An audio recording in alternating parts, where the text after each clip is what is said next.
ध्यान दो, chapter number 3 electric current विद्युत धारा, उसका पूरा का पूरा थ्योरी पोर्शन खत्म हो गया, लास्ट टॉपिक कल ही खत्म हो गया। अब आज से इसका न्यूमेरिकल स्टार्ट कर सकते हो। अब जैसे हर एक चैप्टर में की हो, न्यूमेरिकल से पहले तो उसका फॉर्मूला ही तैयार रखना पड़ेगा, बिना फॉर्मूला के न्यूमेरिकल तो बनेगा ही नहीं। तो इस चैप्टर का जितना भी फॉर्मूला है फिर से वहीं एक जगह लिखोगे, एक जगह लिखने के बाद लाइन से क्रमवार एक एक करके पूरा लिखते चलोगे क्वेश्चंस, ठीक। तो सबसे पहले इसका फॉर्मूला ही लिख लेते।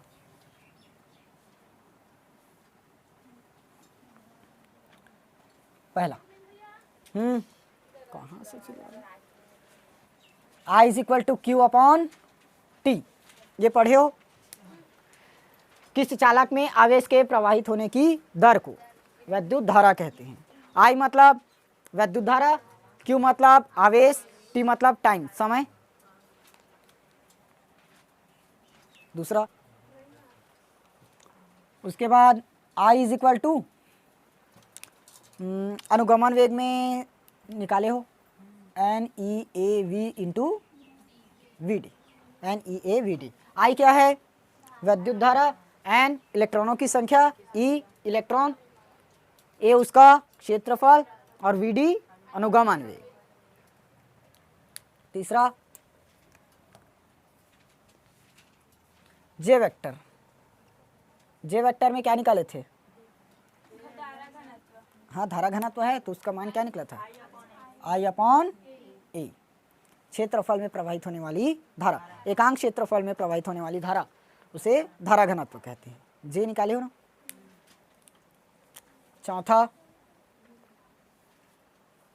हाँ अब संबंध भी निकाले थे, J vector is equal to क्या निकला था, हाँ NEVD। पांचवा, R is equal to V upon, नहीं इसको V अपॉन I ही निकाले थे ना, इस पर ये निकला था R is equal to ML upon में NE स्क्वायर टाउ A, निकाले हो NE स्क्वायर टाउ A। उसके बाद छठवा, प्रतिरोध के बाद विद्युत चालकत्व किससे दर्शाए थे, विद्युत चालकत्व G, तो G is equal to 1 upon R, प्रतिरोध के व्युत्क्रम को विद्युत चालकत्व कहते हैं। G मतलब विद्युत चालकत्व, R मतलब प्रतिरोध।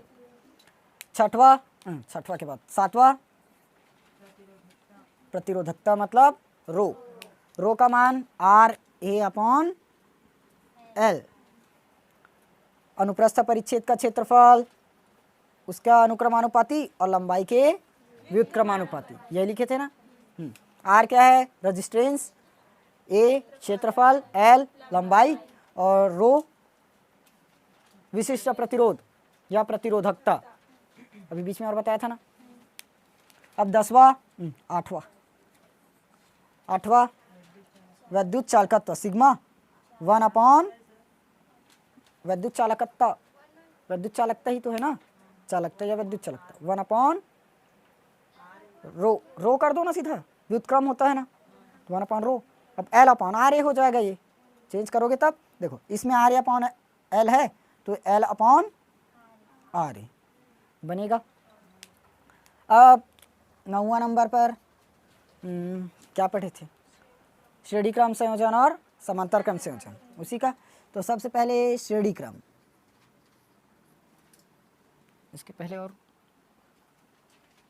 W वाला इसको बनाओ, तो W is equal to VI T, यही तो निकाले थे क्या, W is equal to VI T। अब इस पर 2-3 फॉर्मूला और तैयार किए हो, W is equal to I square into T, I square T, और एक चीज़ और निकला था, W is equal to V square upon में V square upon R into T, V square R upon में R इंटू में T, दोनों फार्मूला तीनों एक से जनरेट किए थे ना, V is equal to I R से, V का मान I अपॉन R रखे थे तो I स्क्वायर बना था, यहाँ पर फिर से V का इंटू किए तो V स्क्वायर हुआ, और नीचे में R का R पहले से है तो इंटू T, ठीक। तो है। चलो 10वां नंबर, शक्ति P बराबर W/T। यहाँ पर भी 3 चीज निकाले हो। क्या क्या मान रखे थे उसमें? हमारा एक निकला था I² इंटू R और एक V²/R। दोनों मान निकाले हो ना। जहाँ पर शक्ति एक दिन कैलकुलेट किए थे, वाट इंटू घंटे वाला, वहीं पर पूरा मान निकला था एक ही दिन का क्लास में। P बराबर VI वाट, यही था। अब प्रतिरोधों का संयोजन, पहला श्रेणी क्रम और दूसरा समांतर क्रम। श्रेणी क्रम में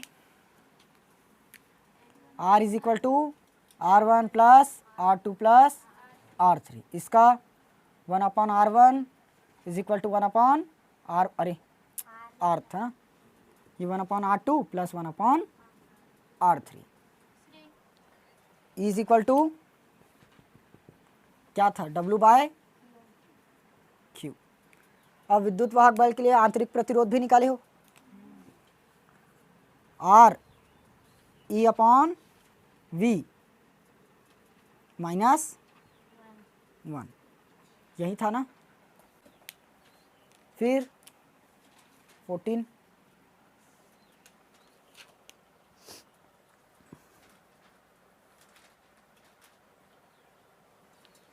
V is equal to E minus IR 15। उसके बाद और क्या निकला है व्यंजक देखो, I is equal to E/R plus R। E क्या है? विद्युत वाहक बल, स्मॉल r आंतरिक प्रतिरोध, कैपिटल R बाह्य प्रतिरोध, I विद्युत धारा। हो गया। 16 सेतु, व्हीटस्टोन सेतु में क्या निकाले थे? P/Q is equal to R/S। 15 16 meter सेतु भी निकाले हो। 17 कहाँ 17 हुआ? ना ना ना ना, पहले उसको बताना। S is equal to 100 minus L upon में L इंटू R। इससे करते हैं ना प्रतिरोध की गणना। 17 के लिए भी निकाले हो, K is equal to V/L। यहाँ से यदि मैं V का मान निकालना चाहूँ तब K इंटू L बनेगा। K क्या चीज़ है? और V, K विभव प्रवणता, V वोल्ट, L लंबाई।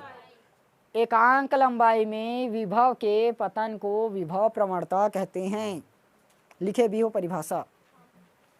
18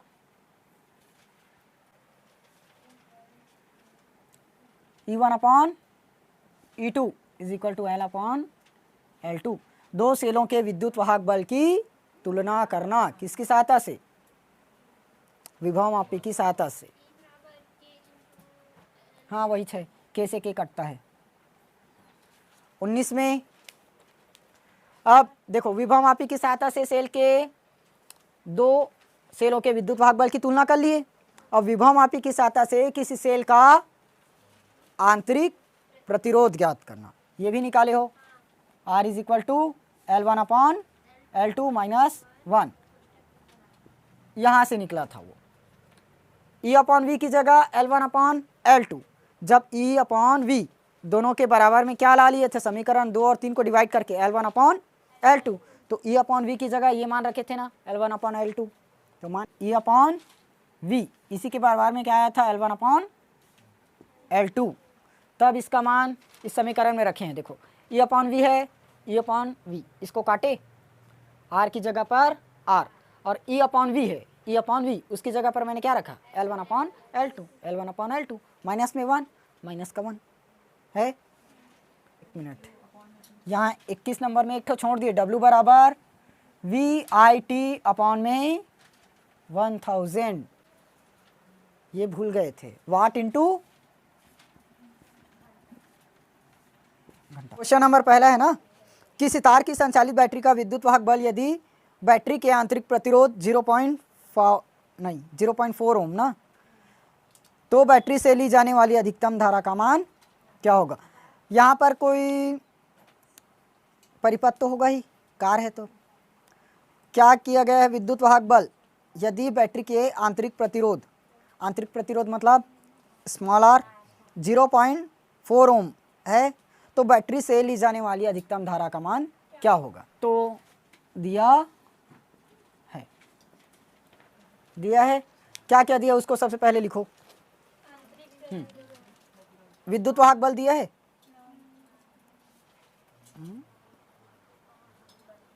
हाँ विद्युत वाहक बल ना 12 वोल्ट है ना, भूल गया। किसी कार की संचालित बैटरी का विद्युत वाहक बल 12 वोल्ट है यदि बैटरी के आंतरिक प्रतिरोध 0.4 ओम हो, तो बैटरी से ली जाने वाली अधिकतम धारा का मान क्या होगा। हो गया। तो विद्युत वाहक बल दिया है E is equal to 12 volt और स्मॉल आर 0.4 ओम, आंतरिक प्रतिरोध ये भी दिया है। ज्ञात क्या करना है, अधिकतम धारा का मान यानी कि I, यही ज्ञात करना है। अब देखो तीनों कौन से फॉर्मूला में आ सकते हैं, I बराबर E upon R plus R। तो I का मान यही ज्ञात करना है ना, नहीं E का मान दिया है 12 वोल्ट, हो गया। R का मान 0.4 प्लस कैपिटल R नहीं दिया मतलब बाह्य प्रतिरोध, तो वहाँ पर बाह्य प्रतिरोध 0 रहेगा, बाह्य प्रतिरोध दिया ही नहीं है तो 0 ही लेना। अब देखो यहाँ से 0.4 प्लस 0 की मतलब 12/0.4 ही आएगा, प्लस करोगे ना। तो अब पॉइंट को काटा यहाँ से तो ऊपर में 10 का गुणा कर दो। अब 4 एकम 4 और 4 तिया 12, 3 दहाम 30। अब I निकाले, I धारा है, धारा का मात्रक एम्पियर, तो 30 एम्पियर, ये आ गया आंसर। हो गया ना, बस इतना ही।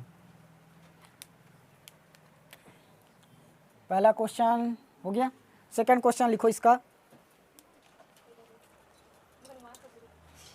10 वोल्ट विद्युत वाहक बल, 10 वोल्ट विद्युत वाहक बल वाली बैटरी जिसका आंतरिक प्रतिरोध 3 ओम है, जिसका आंतरिक प्रतिरोध 3 ओम है, किसी प्रतिरोध से छोड़ी जाती है।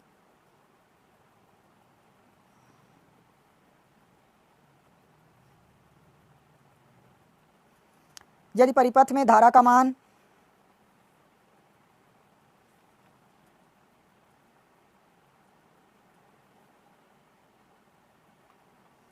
0.5 एम्पियर है, तब 0.5 एम्पियर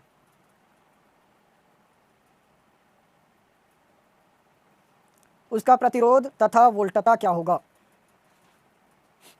उसका प्रतिरोध तथा वोल्टता क्या होगा। 10 वोल्ट विद्युत वाहक बल वाली बैटरी जिसका आंतरिक प्रतिरोध 3 ओम है, किसी प्रतिरोध से छोड़ी जाती है। यदि परिपथ में धारा का मान 0.5 एम्पियर हो तो प्रतिरोध क्या होगा और वोल्टता क्या होगा।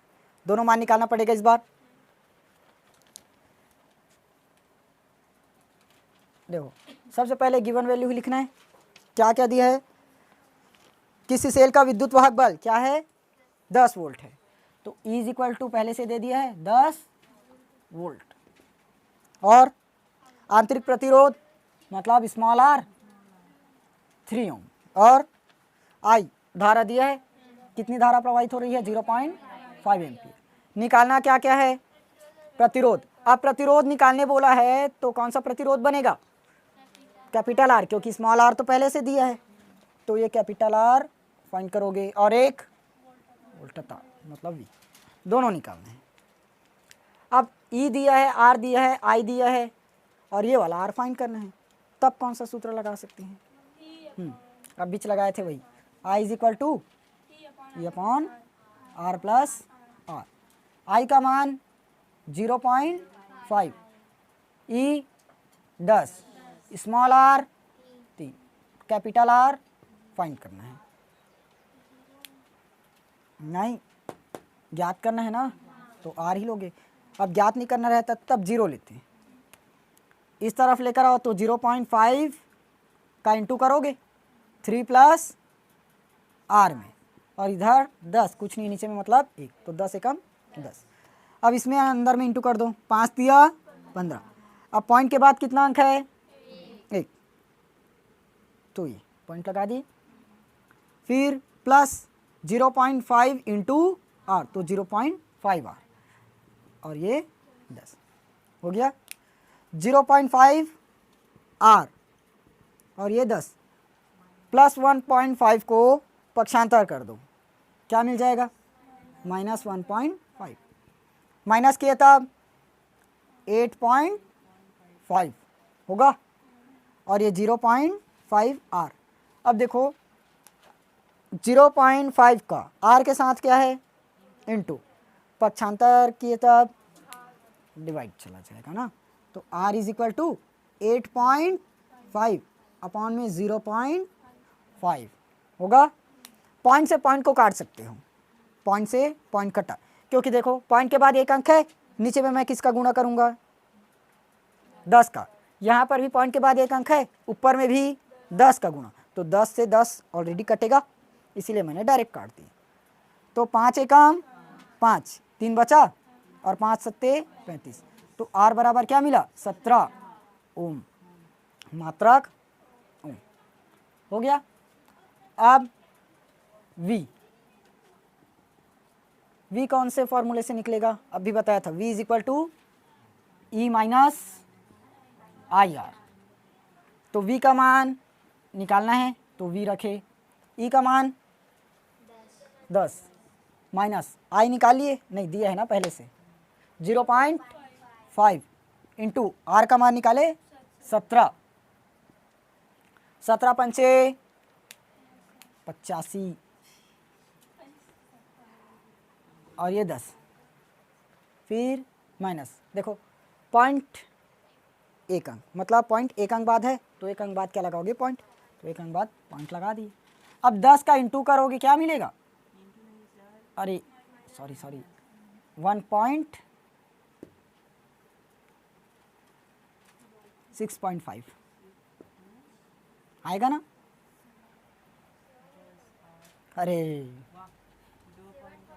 कहाँ है 1.5, ठीक तो बोल रहा था शायद, जोड़ो ना 10 मिलेगा।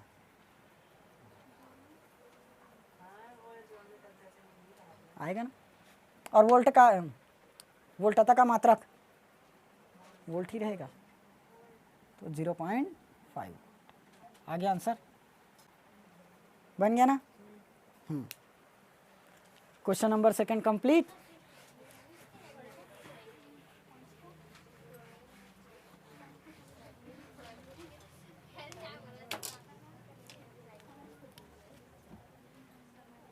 क्वेश्चन 3 देखो, क्वेश्चन पढ़ लो एक बार ध्यान से।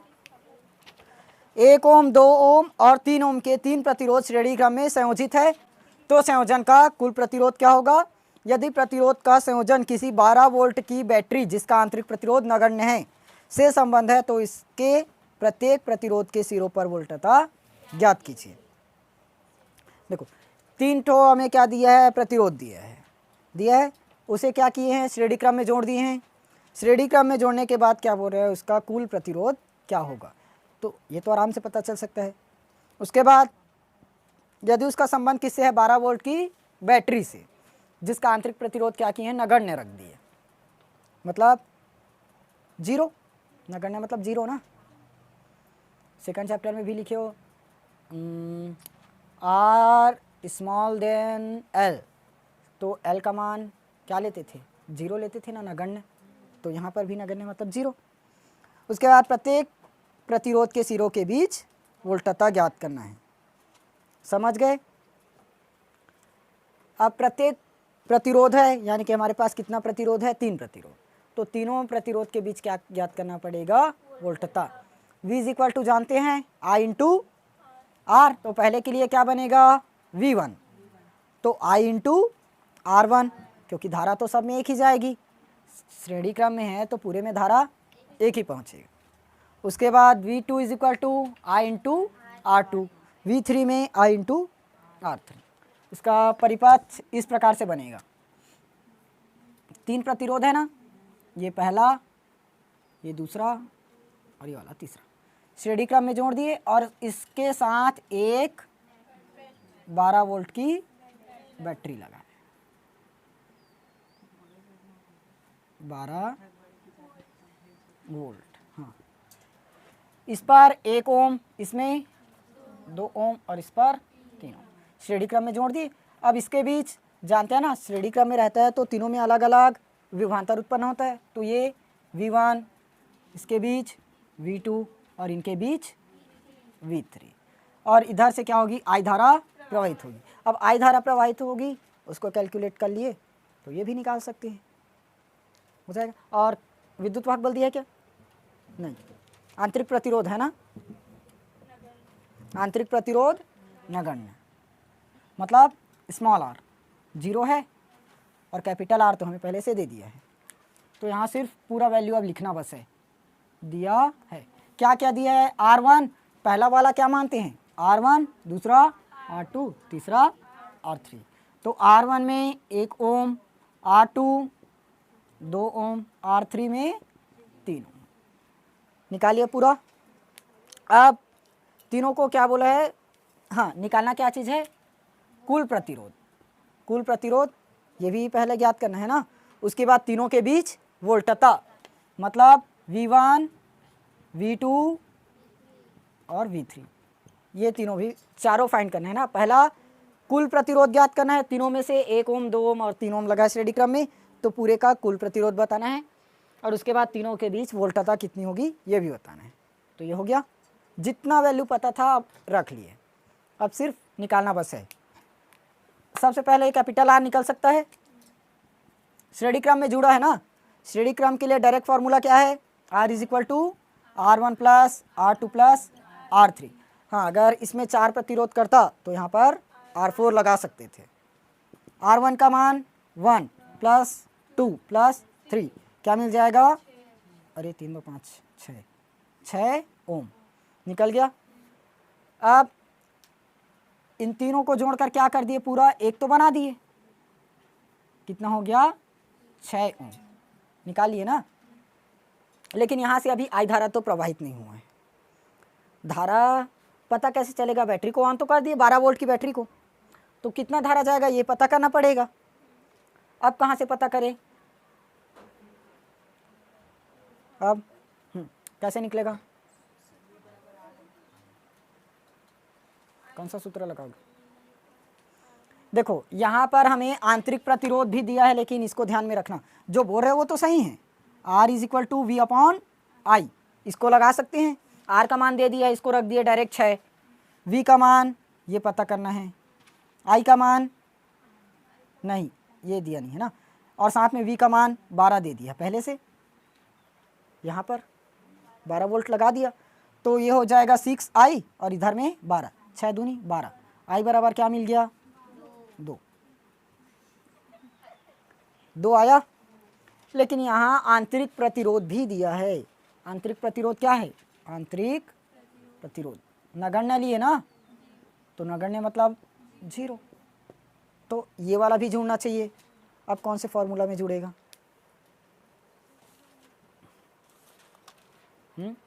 दोनों यूज़ कर सकते हो ना यहाँ पर, क्योंकि स्मॉल r 0 दिया है।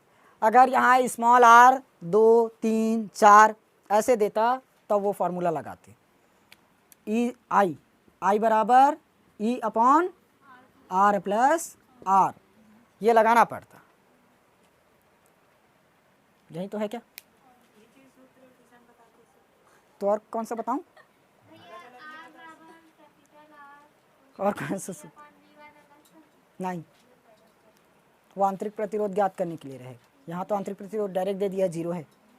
चलो मान रखें, I का मान ज्ञात करना है ना, और E का मान कैसे नहीं दिया, 12 वोल्ट तो दिया है, ये भी तो बैटरी है ना। 12 बटे में R0 प्लस कैपिटल R निकाले 6, तो 6 दूनी 12, I बराबर अभी भी क्या मिला 2 एम्पियर। अब ये इसी फॉर्मूला से डायरेक्ट कैलकुलेट कर सकते हो, कब, जब आंतरिक प्रतिरोध को क्या दिया रहे 0 दिया रहे, यानी कि नगण्य। अगर मान लो यहाँ पर आंतरिक प्रतिरोध दे दिया हमें 4, तो यहाँ कंफ्यूज होंगे क्योंकि इससे निकाल दिए 2 चला गया, 2 एम्पियर की धारा, लेकिन आंतरिक प्रतिरोध में कहाँ जाएगा, उसमें भी जाना चाहिए, तो इससे निकालना पड़ेगा। हुआ, निकल तो गया क्या सब चीज़। V1 निकालना पड़ेगा। V इज इक्वल टू जानते हो क्या होता है, I इंटू R। तो पहले के लिए 1, धारा तो सब में एक ही जाएगी, और ये R1 होगा। वैसे V2 is equal to I into R2, V3 में I इंटू R3। V1 का मान ज्ञात करना है, I का मान 2 गुणित R1 1, तो 2 वोल्ट, ये आ गया इसका मान 2 वोल्ट। इसको चेक करो, I 2, R2 कहाँ है, कितना मिल जाएगा, हाँ इसका कितना मिला 4 वोल्ट।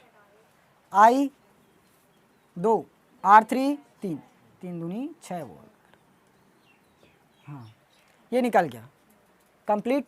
यहाँ समझ में आया ना क्यों इस फॉर्मूला से नहीं किए, इस वाले से क्यों किए, क्योंकि यहाँ पर हमें आंतरिक प्रतिरोध 0 दिया है, तब की स्थिति बस में इससे कैलकुलेट करोगे, लेकिन इससे फंस सकते हो, इसीलिए डायरेक्ट इसी से करना, क्योंकि वहाँ पर आंतरिक प्रतिरोध 0 दे दिया है तभी तो ठीक है, लेकिन 0 की जगह दूसरा है और इस फॉर्मूले को लगा दिए है करके, तब तो गलत है पूरा।